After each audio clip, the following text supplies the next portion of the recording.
sangat senang menyambut Yang Mulia Perdana Menteri Persemakmuran Australia.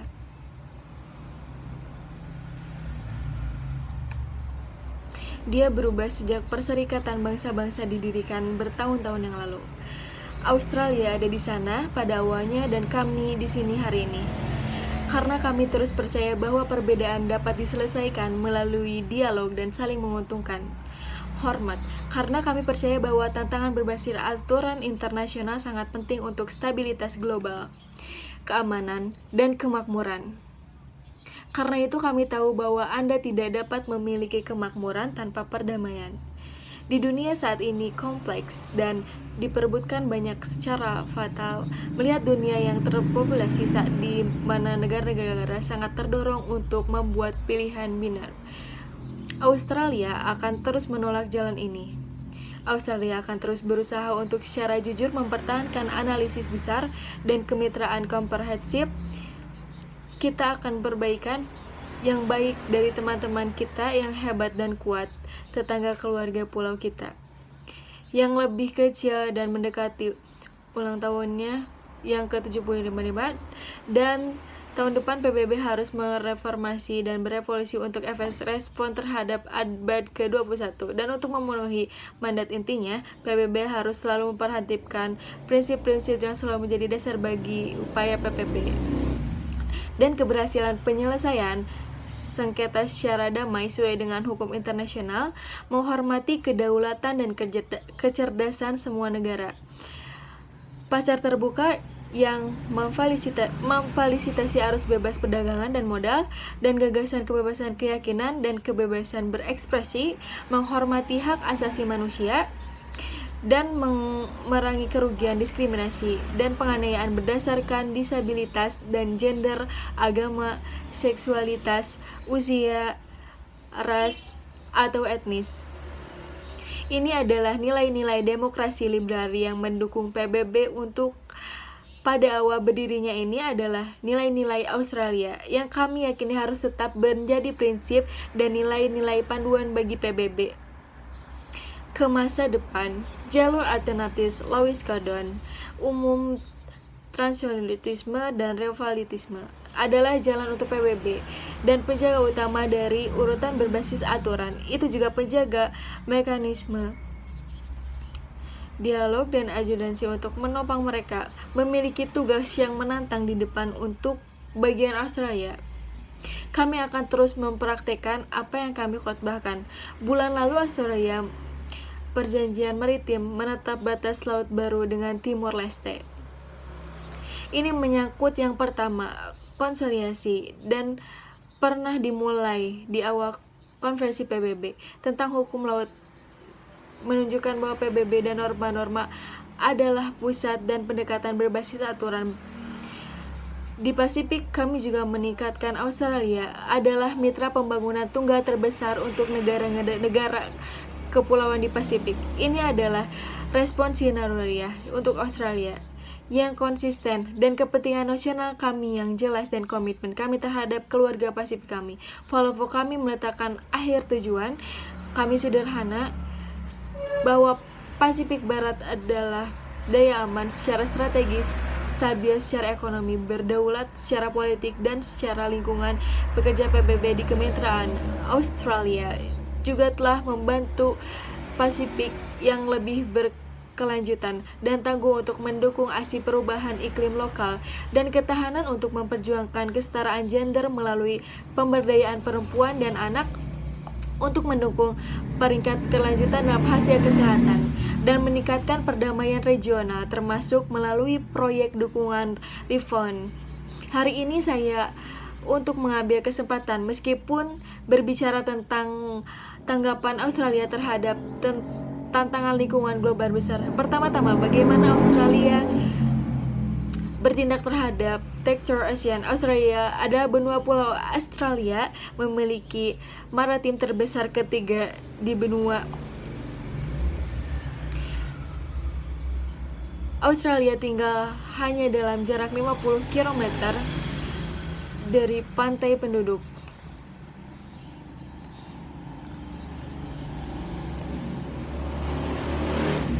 Meski Australia telah terhubung dengan daratan dan lautan, kita menghubungkan Australia dengan 99% perdagangan Australia berdasarkan volume dibawa oleh laut, dan pada tahun 2025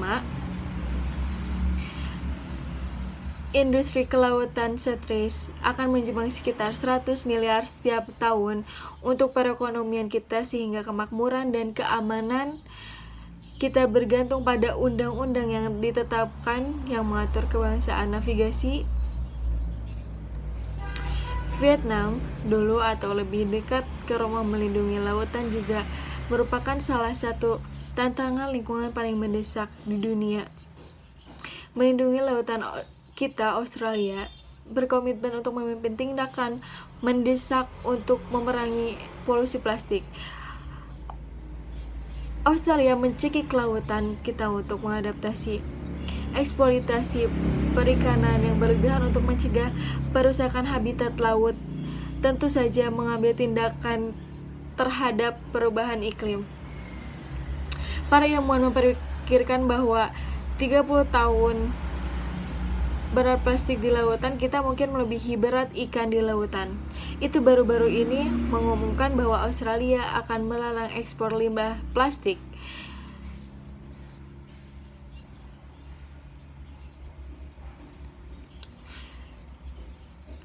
Australia juga meminta penelitian praktis dan pengembangan menjadi daur ulang untuk mengubah plastik daur ulang, memproduksi 100% botol daur ulang, menangkap antena dan limbah untuk menciptakan energi teknologi.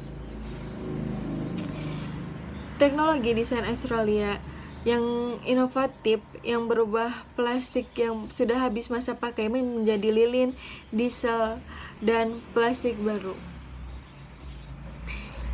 Inovasi ini menunjukkan kepada kita bahwa ekonomi sirkular yang sesungguhnya tidak hanya mungkin, tetapi juga dapat dicapai dan tentu saja penting. Dan seperti yang ingin kami lakukan sebagai warga Australia, lebih banyak orang Australia akan menginvestasikan 167 juta melalui pemerintahan kami dan rencana investasi daur ulang Australia. Fokus kami adalah menciptakan lingkungan investasi yang tepat sehingga teknologi baru direkomendasi mencegah populasi masuknya lautan kita dan menciptakan produk baru yang berharga. Australia mendukung panel tingkat tinggi untuk ekonomi laut yang berkelanjutan, dan kami bekerja melalui Organisasi Maritim Internasional untuk mengatasi cara pengiriman berkontribusi terhadap populasi plastik di lautan. Australia mendukung pekerja G20 sampah plastik laut dan visi Samudra Biru Asaka yang diperjuangkan oleh Perdana Menteri ABA.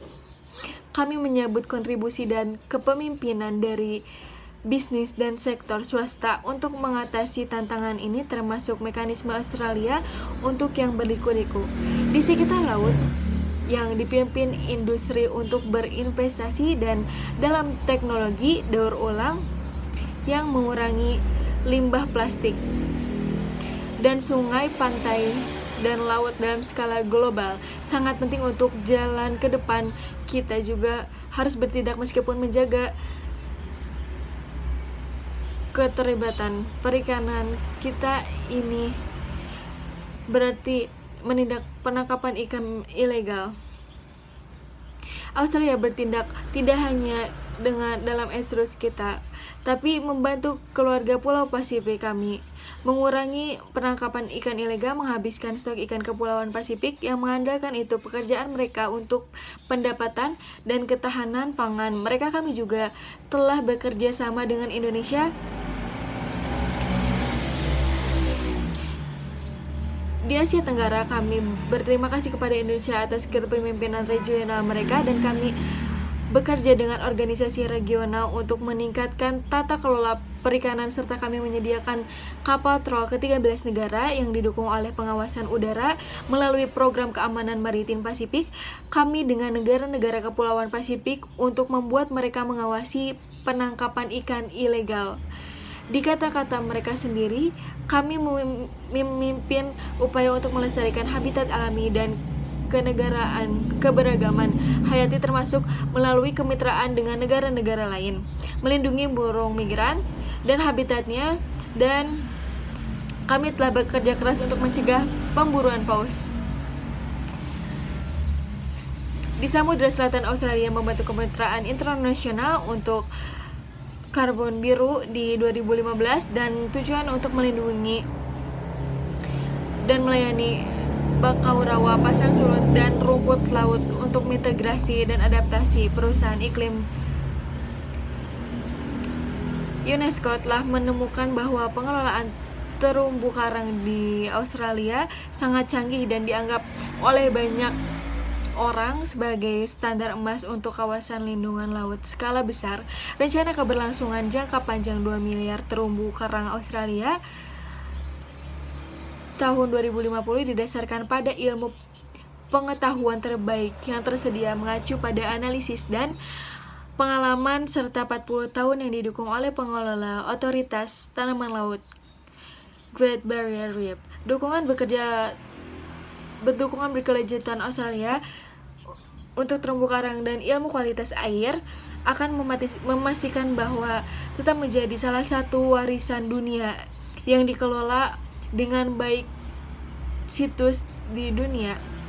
Sekarang Australia juga melakukan tindakan nyata terhadap perubahan iklim dan mendapatkan hasil. Kita menyeimbangkan tanggung jawab global.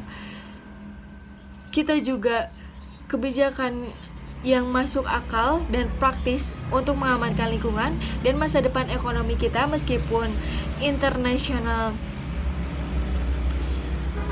Australia dan kritik global tentang perubahan iklim rela mengabaikan atau mungkin mengabaikan pencapaian kita sebagai fakta tidak sesuai dengan narasi yang ingin mereka proyeksikan tentang kontribusi kami Australia. Hanya bertanggung jawab atas 1,3% emisi global. Australia melakukan bagian kami dalam perubahan iklim dan kami apapun yang sebaiknya pada tahun 2020.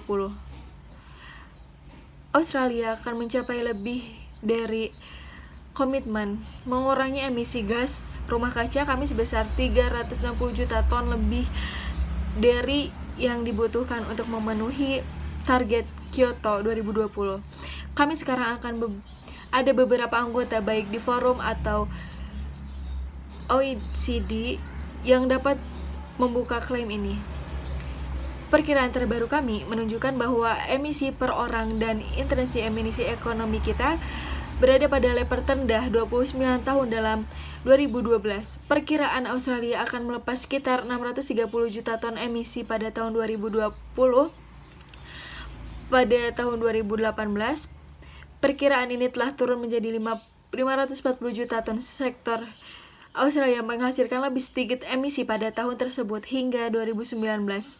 Emisi dari sektor kelistrikan Australia 5 tahun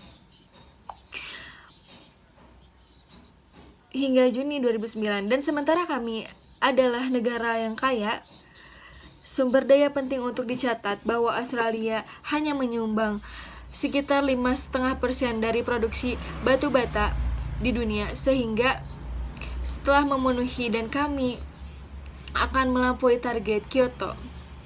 Kami Australia juga akan memenuhi komitmen Paris kami dan mendukung kami untuk berkomitmen untuk mengurangi emisi gas rumah kaca sebesar 26 hingga 28%, bahwa di tingkat 2005 pada tahun 2030 ini adalah kontribusi yang variabel, bertanggung jawab dan dapat dicapai untuk tindakan perubahan iklim global yang mewakili separuh emisi kami per orang di Australia, atau pengangguran 2/3 emisi per unit kubah bruto produksi di pusat upaya domestik kita. Berencana solusi iklim $3,5 miliar yang berhasil saya ambil sebagai Perdana Menteri, dan pemilihan nasional baru-baru ini mendukung proyek-proyek praktis seperti menangkap mantana dari penghijauan limbah, lahan degradasi dan karbon tanah melalui iklim kita. Rencana solusi kami mendukung transisi energi dan terbarukan dengan proyek-proyek Snowy 2.0, proyek stasiun pompa air terbesar di belahan bumi setelah selatan, dan kami berinvestasi secara signifikan dalam penelitian dan perkembangan untuk menggunakan ilmu pengetahuan dan keahlian bisnis terbaik untuk mengkoreksi misalkan teknologi terbaru dan mengintegrasikan energi terbarukan ke dalam jaringan listrik kita. Australia seakan memiliki investasi per kapita tertinggi dalam teknologi energi bersih dimanapun di dunia, dan 1 dari 5 rumah tangga Australia memiliki tata surya atap pada tahun 2018. 13,2 miliar dolar diinvestasikan dalam teknologi energi bersih di Australia. Bangunan ini pada ini dipikirkan 10 miliar investasi pada tahun 2017, dan kami baru melakukan hal yang benar oleh tangga kami. Kami baru-baru ini berkomitmen untuk menginvestasikan lebih dari 500 juta dolar Australia selama 5 tahun ke depan dari 2020 untuk perubahan iklim dan ketenangan energi terbarukan di Pasifik. Kami telah memutuskan untuk mengubah perubahan iklim dan mengatakan energi terbaru Pasifik. Kami telah memutuskan untuk menginvestasikan secara langsung di dalam program pembangunan luar negeri internasional. Kami daripada dengan memberikan kontribusi anggaran tambahan ke dana iklim global Korea. Ini memungkinkan kami untuk menargetkan dukungan kami secara langsung ke negara-negara kepulauan Pasifik, memastikan mereka menerima dukungan ini secara langsung dalam waktu yang lebih tepat dan lebih transparan. Mode pada saat yang sama memberikan transparansi yang lebih besar, keadilan dan akuntabilitas bagi pembayar pajak Australia yang dengan tepat menuntut perhatian dan dukungan pemerintah mereka untuk mengintegrasi tantangan signifikan di dalam negeri dan meningkatkan ketahanan terhadap keringanan melalui investasi kami dalam infrastruktur jaringan air internasional. Australia juga berkomitmen atau negaranya ke Protokol Montreal, sebuah perjanjian dengan akan membantu melindungi dunia dari penipisan zona dan akan memerangi perubahan iklim, dan protokol Australia akan lebih mempercepat upaya dan kami akan menggunakan 60% lebih sedikit daripada yang diizinkan. Saya dapat dengan bangga memberitahu Anda bahwa Australia berada di jalur yang tepat untuk memenuhi komitmen dan mendesak semua negara lain untuk melakukan hal yang sama. Semua ini menambah tindakan signifikan dan kooperatif oleh Australia dan menanggapi tantangan lingkungan terbesar di dunia. Tahun depan dari hari ini saya ingin meyakinkan anggota bahwa Australia membawa bobotnya sendiri dan sepertinya yang selalu kita miliki. Kita adalah negara yang murah hati memainkan peran kita dalam mengamankan masa depan kita bersama, mereformasikan aturan tata global, menetapkan standar untuk proyek. Di sini saya mendapatkan banyak surat dari anak-anak Australia yang perhatian tentang masa depan mereka. Saya menganggap mereka sangat serius dan saya menghormati keperhatianan mereka, dan memang saya menyambut semangat mereka terutama ketika datang ke lingkungan. Dorongan saya untuk berusaha untuk merespons secara positif dan mendorong mereka untuk memberikan perspektif, konteks, dan khususnya untuk membangkitkan harapan untuk memfokuskan pikiran mereka, mengarahkan energi mereka ke solusi praktis. Australia berdiri di sini lagi bahwa bersama kita memiliki kecerdasan dan kapasitas dan kemauan untuk mengatasi tantangan yang akan menghadang kita, sama seperti mereka yang telah datang sebelum kita di tempat ini melakukan konsisten dengan nilai-nilai yang telah membantu itu. Mungkin saya terima kasih banyak atas perhatian Anda.